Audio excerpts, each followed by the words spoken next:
time once again to slip into your camo, grab your bow, and join us out in the field for another episode of the Up North Journal, presented by PSE Archery.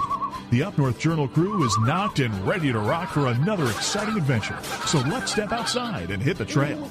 This episode of the Up North Journal podcast is brought to you by PSE Archery, Buck Baits, Better the Hunt, Rebel 6 Rubs and Seasonings, Easy Cut, Limb Walker Game Calls, Sunrise Archery, Total Peep, Hunter's Blend Coffee, Packer Max, Fourth Arrow Camera Arms, Scent Blocker, Scent Lock, Copper John, and Stanislawski Release Aids. Welcome back to another episode of the Up North Journal, everybody. Host Mike Adams sitting in the cabin tonight. Dan DeFar, our guest, is sitting ready to rock and roll as well. We got some cool stuff to talk about tonight, but before we get started... Absolutely, we got some cool stuff to talk about. You know, there's nothing better than talking about old stuff, like you. Thanks. Appreciate it. Anytime I take a jab. Go right ahead. Absolutely. Anytime that I can come up with an old joke that I can get you involved in, I'm going to go there. I see how you are. You know, that's just the way I am because, you know, you're my pal. Thanks. Pal. I appreciate it. Well, I tell you what, why don't you kick this thing off and talk about the good people who help us? I will do that. And you know what? Helping out our sponsors is just one of the things that you can do for us, and getting over there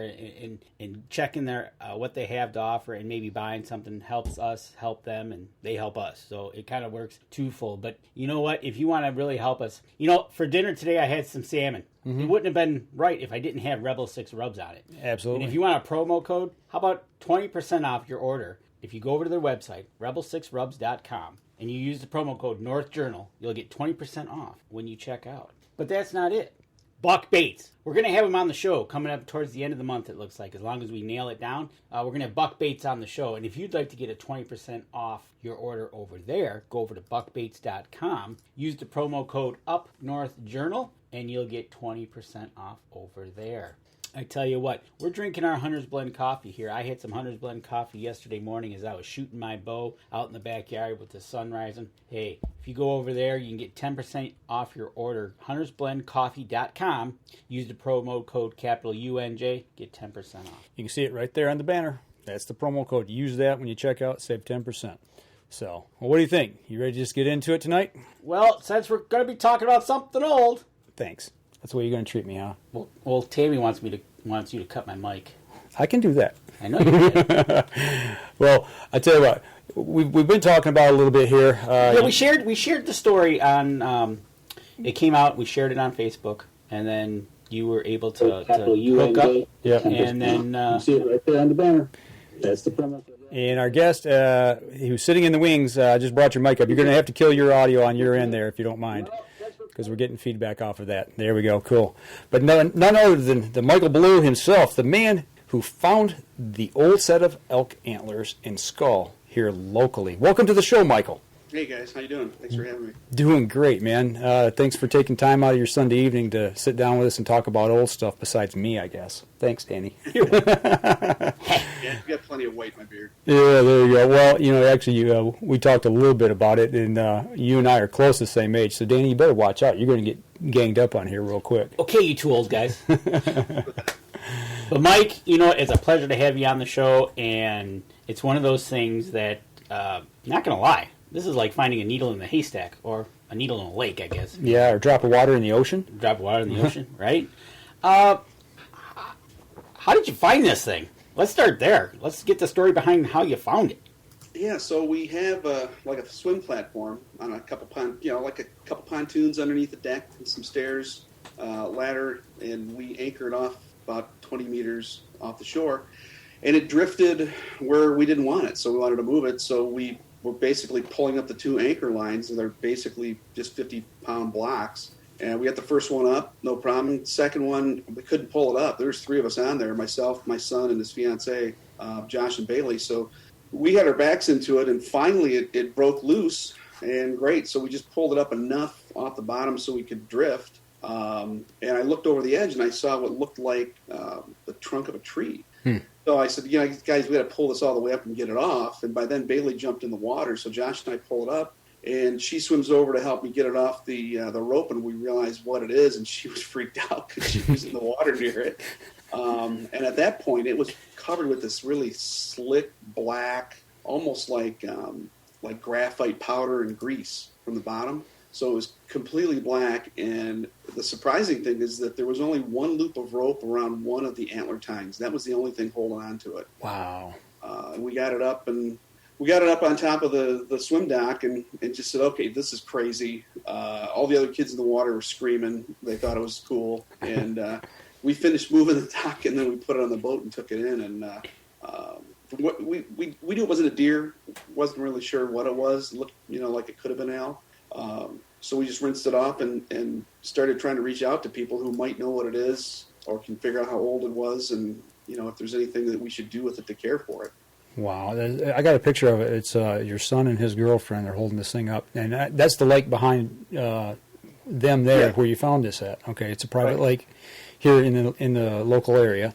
Yep. And you said that the kids were screaming and everything. I mean, what did the people in the neighborhood or out on the lake, what did they think when you pulled this thing up? We got a mixed reaction. My one neighbor, he said, "You haven't been here long enough. You have to give it up." I was just about to say, because we talked before the show that you just moved there, so yeah, welcome to the neighborhood. No, you can't find something like this. Give it to me. Wow. Yeah, we've only been here since March, but we've had people come over from around the lake just to check it out before we shipped it out to Cranbrook. People were coming by to check it out. Some neighbors expressed interest in buying it so they could put it in their homes. It's people have been pretty wound up about it. It's pretty interesting to find the whole thing intact with so much detail on the little bones, even in the nostrils and around the skull base. And just all these little bones you think would be gone. And you said there was one loop of rope around the antlers to hold on to that and bring that up to the top. You want to talk about lucky that it didn't unravel and fall right back to the bottom of the lake.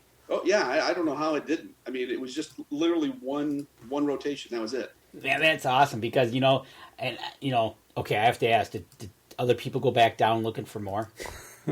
I don't think so. I mean, it was about 30 to 40 feet of water, and once you get down, the water's crystal clear until you get down about 10 feet. It starts to get darker, and then the deeper you get, it just gets black. Okay. So if somebody wanted to go down there, they'd have to have some pretty bright lights.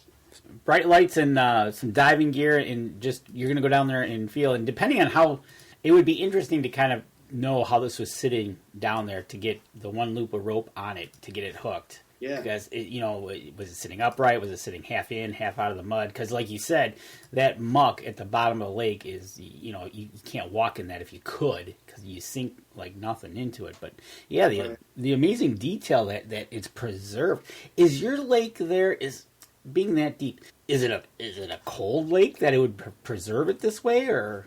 Well, so I don't know anything about this stuff, but my neighbor's brother-in-law is an archaeologist. He came over. He's in his 80s. He's got this massive collection of just all kinds of stuff. It's pretty cool. He came over, looked at it, and he was pointing out to us how it was half submerged. Okay. Because of part of it was preserved perfectly. I mean, all the little nubs on the antlers were intact, and then the part that it was exposed, you could see where it was eroded and smooth. Mm-hmm. And you could just see the line right across the face of the skull where it was buried. Mm-hmm.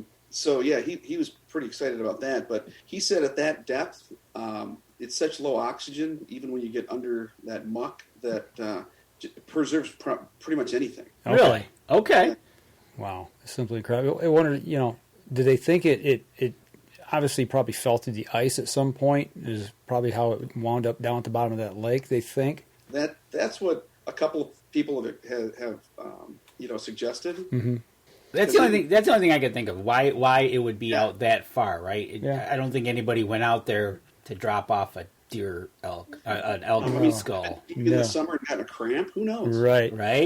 Well, you think these animals do traverse water. They can swim, but that lake there it's not real big, and there would be no real reason to really cross it unless maybe a wolf was chasing it. We're not going to give away the age just yet. Everybody's like, how old was it? We're not going to do that. But, well, how old and what did it score? The question's coming across. Is that what they're saying now? They want to know what it scored. So, when it scored, we did get a hold of what is it, Crockett, Boone Crockett? Yeah.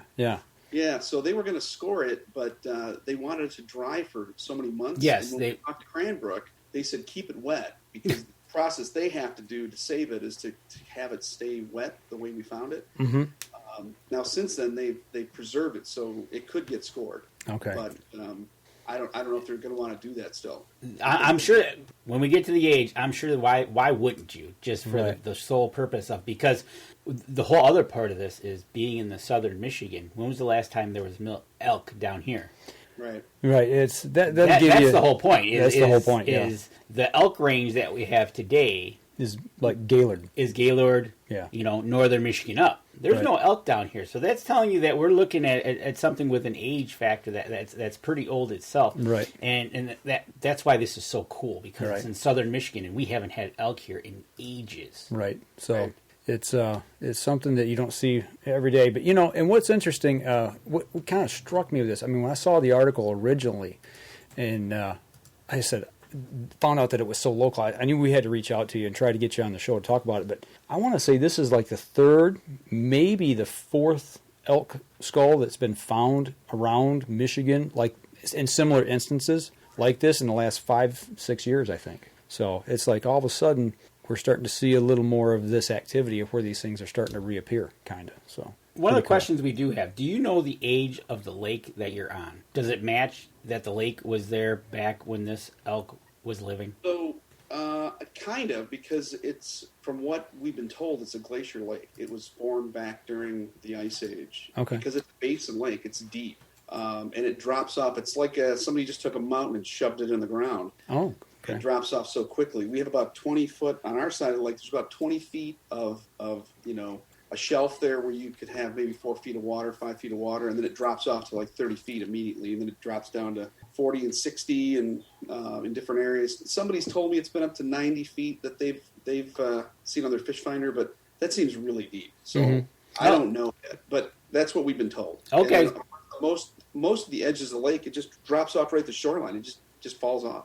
Okay, so Jason Radecki, that's what he said. He says, well, maybe the elk died there, and then the lake formed over the lake. But Yeah. with that being said, it looks like the lake was there at that time. So Right. Gotcha. let's go back. What either was swimming or it was ice. Yeah, it fell through the ice. Yep. Yeah, it could have been either way. Yeah, and the falling through the ice is what people have been telling us they think it is. Because, I mean, you don't know. We don't. Right. Well, I tell you what, we're bumping up here close to our first break. Well, go ahead and we'll stop Yep, here for a absolutely. minute. We'll step outside. We'll take our first break, and when we come back, we'll continue the conversation, and we'll dig into a little bit about the carbon dating process that you had to go through, Yeah. and see. We'll talk about that. We'll be right back after this.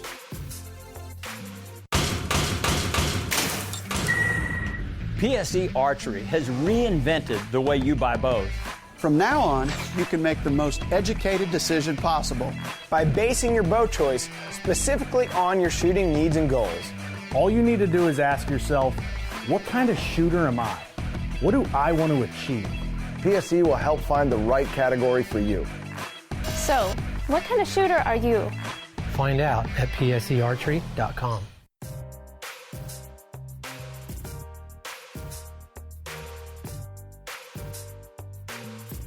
Welcome back. Sitting here, second segment of the episode, talking with Michael Bleau in Livingston County, Michigan, talking about an ancient elk, An ancient elk, an old elk. an But old elk. to find that out, he had to go through a process. So when you figured out, it's like, okay, this thing's going to probably be pretty old. You know, what was your process of getting a hold of somebody and figuring out how does carbon dating work and who do we contact? I emailed everybody I could think of. Looked at universities, reached out to the MSU Extension, reached out to news organizations, hit up, hunting magazines, just to say, hey, we found this thing. Here's some photographs of it. We think it's an elk. It looks pretty old. Not sure what we should do with it to take care of it. Right. And it was really cool. A lot of people reached back and either called or emailed to offer assistance. And after maybe a few days after Mila ran that first story on MLive, got reached out by Michael Stafford at the Cranbrook Research Institute. Okay. And he said, listen, if you want to loan it to us, we'll date it, we'll preserve it, we'll put it on exhibit, and we'll take care of all of it. It was fantastic. So they picked it up the next day, took it in, started the preservation process, and sent some samples, small samples from inside the skull to a company called Beta down in Florida. where they ran it through some type of carbon dating process. I'm not sure what they used to determine it, and then they came back with a report. I think it came in Friday or Thursday this past week. So they just took a little bit of the skull bone itself to send down to this place in Florida? Yeah, yep. And it obviously doesn't sound like it was a big, large section of the skull that they had to send down. No, you probably wouldn't even notice it, and they took it from the inside of the skull, so it wouldn't be visible. Okay. Detract from the way it looked. Okay. I've got a picture up here right now, and it's of the upper roof of the mouth, and you can see the bottom of the teeth. Oh, yeah. Now, we've learned how to age deer by their teeth. Now, okay. I know you're not going to know how old this or how far back of a date this thing was, but did they do anything by looking at the teeth to give an estimated age of the animal when it died? Yeah, they said he was about 18 years old, was married, had a couple kids. Okay. Normal elk life, yeah. Couple cows, couple bulls, picket fence. And that's why he was out on the lake. There you go. He was fishing.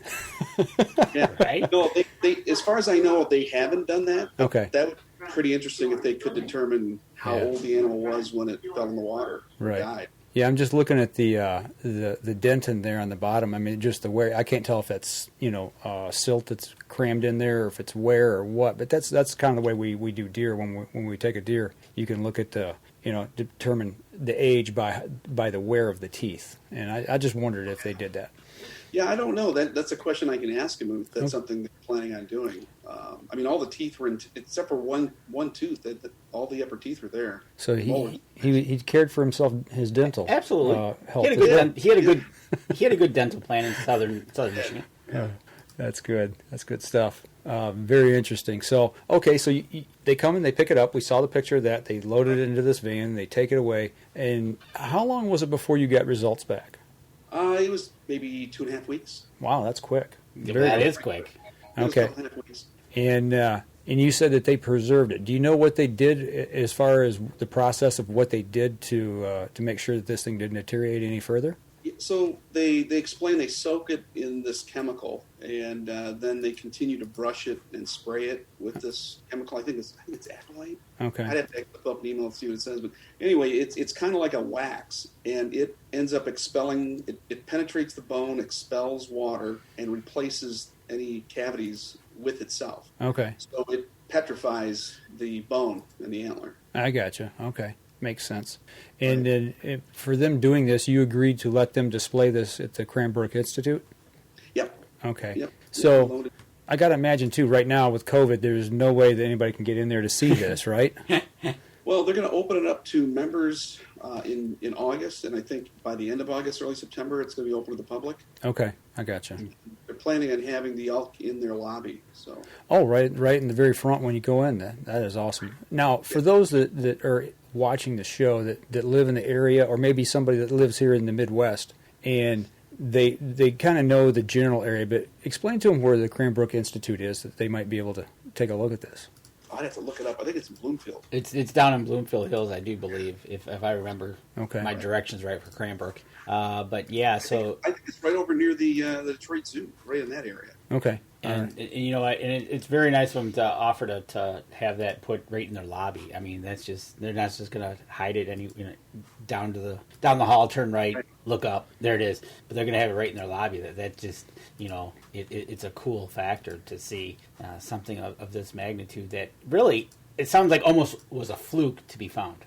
Yeah, and it's really, I mean, we're really happy that they showed up and took care of it, because we didn't know what to do with it. We didn't want to do anything that was going to damage it, because we didn't know from a historical value if it's something that needed to be preserved and put somewhere in a museum so people could enjoy it. And they showed up and they've done just a great job. I mean, it's been really, really fun working with them. Some people wait all their life to get an animal like that to put on their wall. Right, he didn't have to fire a shot. No. He went and roped it. He went and swimming, right? Right. Yeah. I didn't know you could go fishing for elk, but I guess no. I guess that's what you can do. That's a cool thing. Right. Well, that's where they're finding a lot.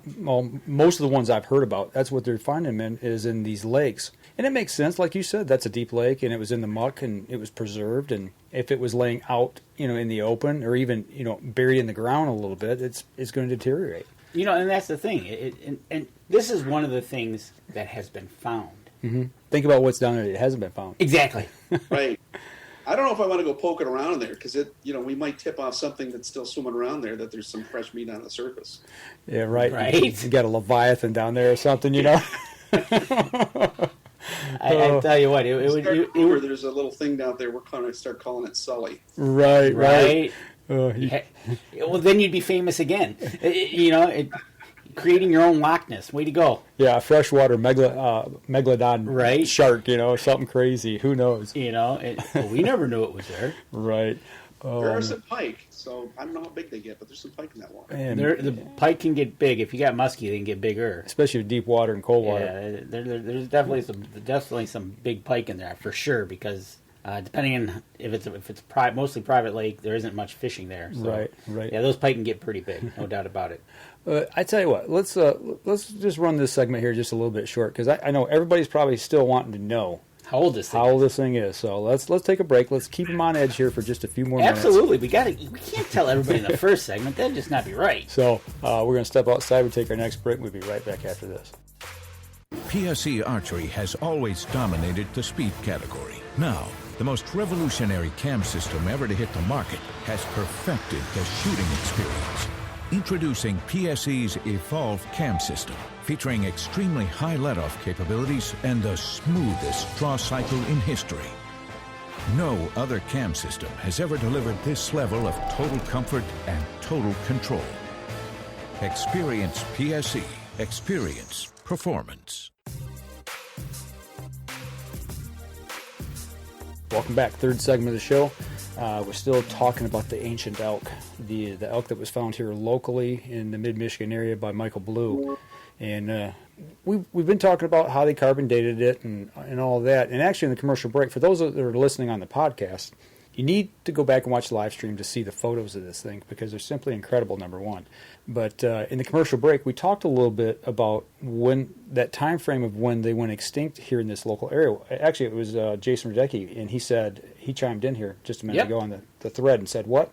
He said that, matter of fact, it wasn't long ago when the whole thumb area and the majority of the state was covered in trees until the huge fire. Yeah, the Great Fire is what they call it. Yep. And I said 1890s in the break there, but I know there was one up in our area, up in northeastern Michigan's Lower Peninsula, that went through, and I actually misspoke. I think that one was probably more about the early 1900s. Okay. And because the trees in our area, it's the oak trees, and that's a telltale sign. Generally, an oak tree grows from an acorn, and it sprouts up, and you have a single tree. Well, when there's a fire, or you cut them down and you leave the stumps, they stump sprout after something like that, and they regrow, and you'll have a clump, and it'll be 3, or 4 trees grow together out of one base. Yep. And almost every oak on our property is that way. And we had some forester come in when we were doing some forestry work there, and he said, these are all result from the Great Fire. Yep. So that points back to that time. That started that conversation, and then, that dates it. But then he goes and finds this. Now, was there any reason or any attempt to go down and find the rest of the carcass from the... Any other bones? Any other bones? Or this has been it? No, that was it. Okay. Yeah, they had one archaeologist stop by, my neighbor's brother-in-law. He suggested that in most cases those bones are scattered just because of animals feeding on it and currents and stuff. He said it'd be really hard to find a fully intact skeleton at the bottom of a body of water. Okay, that makes sense. Yeah, no, it makes perfect sense to me. Bottom feeders. Right, exactly. So they called this week. Actually, you emailed me and said, I've got the results, and I know everybody's sitting on here. They want to know. So what did you find out this week? What did they tell you? Well, and I just sent you some photographs that Mike sent me. Mm-hmm. You asked last segment about the preservation process. Right. So I sent you some photos if you wanted to share those. Yep, I've got them. I got one of them up now. Yep. So, so they said basically that that it's 220 years old. Okay. And with a range of plus or minus 30 years. So it puts it, in a historic time, and they're pretty certain that it's an eastern elk, which is, extinct, of course. You guys know that, right? Right. Yep. They left this area in the mid to 1850s, 60s, 70s, somewhere right in there, if I'm not mistaken.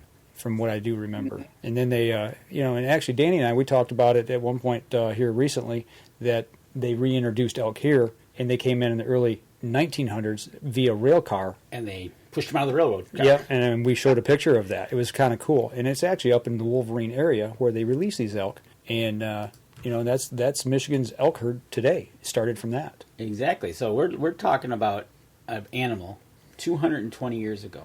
So 220, that puts it back to 1800-ish? Right, yeah, 1800. So 17 would be 17 what? 1770 to 1830? 1830 is the range that this animal was in this area. Mm-hmm. Ranged in this area. Get it? Range, date range. That's what you did there. Yeah, exactly. And, and unfortunately, don't know how it happened. Ended up on the bottom of a lake and was hidden by sheer stroke of a rope, and some guy moving to this new lake in a platform hit the lottery. He hooked this thing. Yeah. It hit the elk lottery. And it's funny you say that, but it's something like this that you think back, you go, wow, 1790, 1800, or 1830, anywhere in there is just. Well, think about what was going on here at that time. Fur trades, Native American villages in this area. And just something just dawned on me, too. I mean, just think back. Maybe it was out on the ice, and there was a Native American that was hunting, trying to provide food for the tribe, shot this thing maybe, and maybe he caped it out and took all the meat and the hide and left the skull there. And maybe when it thawed out in the spring, it went down. Who knows? Wolves could have got it. Yeah, drug it out there. Yep. Who knows? They might have chased it out on the ice. Mm-hmm. It fell through. Yep. There's so many variations to this that it's just really cool. Yeah. It's just something you don't come across every day in conversation, whether you're a hunter, non-hunter, or just, hey, what did you do today? Well, I found just a 220-year-old elk head in the bottom of my lake. Well, looking back at that, I told you, Michael, before we started the show, in Toledo, there's a statue of not a Confederate war wasn't that time, but there was an Army cavalryman, Captain Oliver Hazard Perry, and once he retired from the Army, the U.S. Army, he came up into Michigan, into this exact area, and he kept very meticulous notes on his hunts here. He was hunting wolves, he was hunting elk, deer, other critters as well, but he was hunting those elk, those Eastern Range elk at that time. And, he hunted Genesee County, he hunted Livingston County,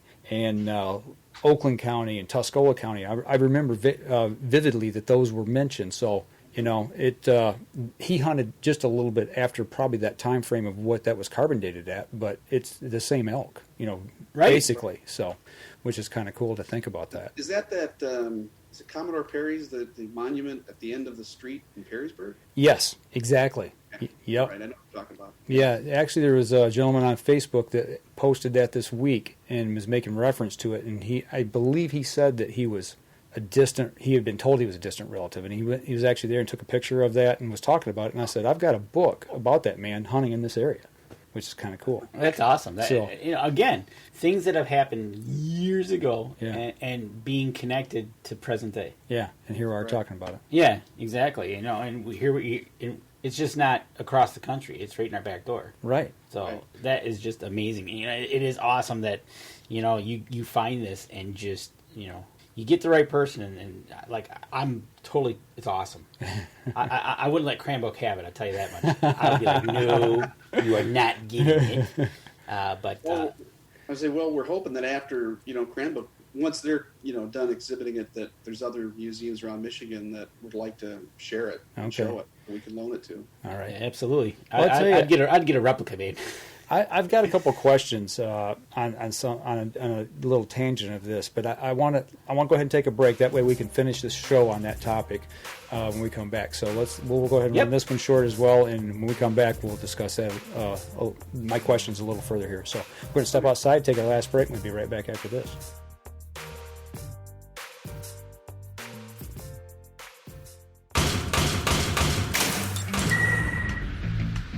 Acceleration is part of PSE's DNA. PSE pioneered the speed movement. Now they've developed the vapor category to help you find the most powerful bows on the market to fit you. High speed equates to intense power. and building the momentum you need to be successful. Are you a vapor shooter? Find out at psearchery.com.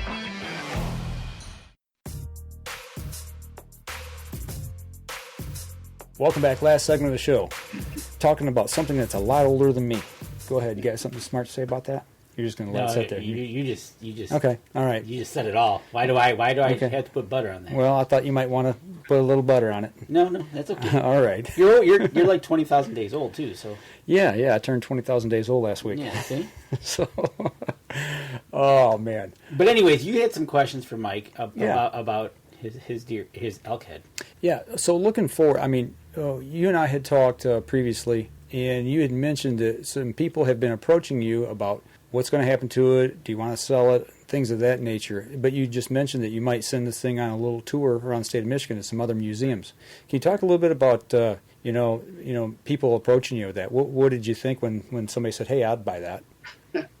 It was just interesting. I mean, you don't have people showing up, leaving notes in your mailbox and with their phone numbers, and or just calling you out of the blue because I gave my contact information out just so people could contact us. But right. I didn't expect people to call and say, "Hey, I'd like to buy this from you." We've had several offers from people on the lake that would like to keep it on the water. They'd like to put it in their homes. Which is great. I mean, at some point down the line, we'll probably sell it. We'll auction it or something. I'm not sure. I don't even know what the value it would be. So I'm not sure. At this point, priceless. Yeah. Because it's all what somebody wants it to be, right? That's how it works. Really, truthfully, is it a one of a kind? Is it a Like I say, you don't find them every day. There's been a few found here in the last 5-10 years. Connected to the elk herd that was, which is now gone. Right. And then fully intact as much as this is. Mm-hmm. It's not a partial. It's a, obviously lower jaw is missing, but, the head. And it's a 6x5, I think. 7x6. Am I right on that? Was it 7x6? You're asking me? Yeah. Well, wait a minute. I got a picture here. I think it's count it up. Right. In the one picture, there's one that's kind of hidden behind the side. But you can get an idea by just counting up on the. So it's not just like an elk spike. It's a nice size elk. Okay, there's 6 on the. If you're looking at it, there's 6 on the left. So it's a 6x. 1, 2, 3, 4, 5, 6, 7. 7x6. 7x6. That's not a small elk. And I can't tell if that's just a little nodule down there. I think it's just a little nodule. It's not a kicker or nothing down there in the front. I think it's right at the base of the pedicle. So we'll go with 7x6. Yeah. And it's one of those things that I think price wise it's priceless at the time until he sees fit. Right. And and he'll have everybody from. Like he said, he's got people with dropping things in his mailbox with a phone number. Right. So who knows? If you do wind up selling it, I think what I'd like, if it was me personally, I'd like to see is the DNR to buy it and use it maybe as one of their museums and tell the story about it, but let the state of Michigan buy it and use it as a historic piece. Maybe it would be nice to see it in the Michigan Museum. Yeah, the Michigan Museum in Lansing. In Lansing. Yeah. That would make sense. And they got plenty of money. Yeah. Maybe they do. Maybe they don't. I don't know. Yeah. So it's just those are my thoughts. If it was me, I'd rather spend money on the roads first. Let's get the roads fixed. Buying dead elk later. Right. Well, actually, they just paved my road this week. I was gonna say that. Yeah. You had a nice smooth road now. It's as smooth as it's been since I've lived here. Right. Exactly. I was like, wow. But just it's one of those things. He's gonna have people coming out of the woodwork just offering up whatever. Right. Very cool. You got any other questions? Actually, no, I don't, because I just want to see this thing. Like you said, it's going to Cranbrook. Yeah. I want to hear what kind of it follows after that, and what he's going to do with it will be interesting. Right. I'm sure we'll find out more whenever he decides. Maybe he's going to put it in the middle of anchor it in the middle of the lake. behind acrylic, so his entire lake friends can see and know who found it. The new guy on the lake. Hello, that's me. And by the way, here's my elk. Well, I got to imagine. So you're the new guy on the lake. I bet everybody on that lake knows who you are now. Yeah, I think so. After finding that thing. Well, it's not just me. I mean, my son Josh and his fiancee Bailey Patterson, we all pulled it out together. Mm-hmm. So it's a 3-way split. We're gonna have to if we get $500 for it, we got to split it up. There you go. I say you take it, and you nail it to the swim platform, and call it a day. Yeah. Something tells me I don't think it'd still be there after that. Creepy, I think. Yeah. Oh, that's good. It's a clothes hanger, right? Yeah, right. You can Hang hang your your swim towels. trunks on it and towels, yeah. You could put the towels on it to dry. It's big enough for Yeah. sure. Yeah. Absolutely. The one picture is they just didn't use a regular car to come pick this up. They brought a U-Haul to get this in, which was kind of funny. You know, it's not every day you're transporting a set of elk antlers. So yeah, you're not going to use your Chevy Cruze to put this in put the seat down. No. They brought a U-Haul. So yeah, that's good stuff. Well, I tell you, I really appreciate you taking a little time with us, sitting down, talking about it.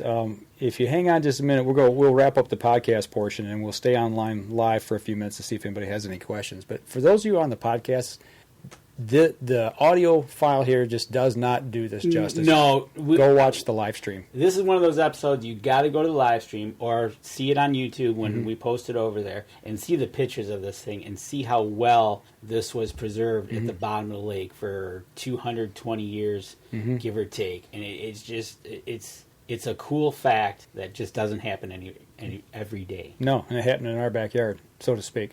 So, one last question. Do you know when it will be on display at Cranbrook? Yeah, I think it opens up to membership early August, and then mid to end of August it opens up to the public. Okay, so mid to end of August, we'll be able to take a cruise down there and see it. Go take a selfie with it. As soon as they let me know, I'll email you and let you know when that happens. That'd be awesome, and we'll tell our listeners on the show, and we'll all meet down there and have a UNJ party with our masks on. Yeah. I like his answer. Yeah. Did Cranbrook say what would happen if they did not preserve it? They said after it dries out, it'll become brittle. Yep, and, that makes sense. It'll be prone to breaking. Yep, there you go. That makes sense. A typical thing, it dries out. And see, Boone and Crockett's going to want 60 days of drying time. Right. Now that he's done that, preserved-wise, it should be able to score it now. Yeah, they don't want to do a green score, but it's been 220 years. I don't think that's a true green score. So if they this is awesome, because if you get this scored and they put it in the books, it's got to go. It's an Eastern. It's got to go under. I don't think there's anything under that category. I don't think so. So you'll probably have the Michigan State record for an Eastern, the one and only. Yeah. So Ooh, we should do that. Yeah, I'm telling you, I would get a hold of them and ask them, and I don't think that. Yeah, have them score it. That'd be cool. Absolutely. So there's a scorer right here in Howell. I've reached out to him, and it's just a matter of getting him access to it. Yep, that's what he needs. He just needs access to it and his measuring tape, and he'll do it, and you'll get a score on it, and then you'll be entered in the books, and the rest is history, as they say. Right? Yeah. If they end up doing that, I'll get that information to you as well, so you can share that. Very cool. Very awesome. Cool. Awesome. Well, I tell you what, everybody on the podcast, please go check this out. I'm telling you what, you won't be disappointed. It's there's some great photos that we've shown tonight, and as we've always said, give us a like, give us a follow, give us a share, and go over to iTunes and give us a review over there as well. That helps us out. Give us a review over there, and if you go over to YouTube, please subscribe to us. Get their subscriptions up over there. That helps us too. That helps us help our sponsors and supporters, and vice versa, and it makes everybody a good time. That's right. And don't forget to share the show. That's going to do it for us this week here on the podcast. Y'all take care, and we'll be back again next week. Thanks, guys. This episode was brought to you by PSE Archery, Buck Bait, Better the Hunt, Rebel 6 Rubs and Seasonings, Easy Cut, Lim Walker Game Calls, Sunrise Archery, Total Heat, Hunter's Blend Coffee, Packer Max, Fourth Arrow Camera Arms, Scent Blocker, Scent Lock, Copper John, and Stanislawski Release Aids. Thanks for listening, and join us again here next week. Until then, remember, as we always like to say, if you're out on the water or in the woods, shoot straight and be safe. Until next week on the Up North Journal.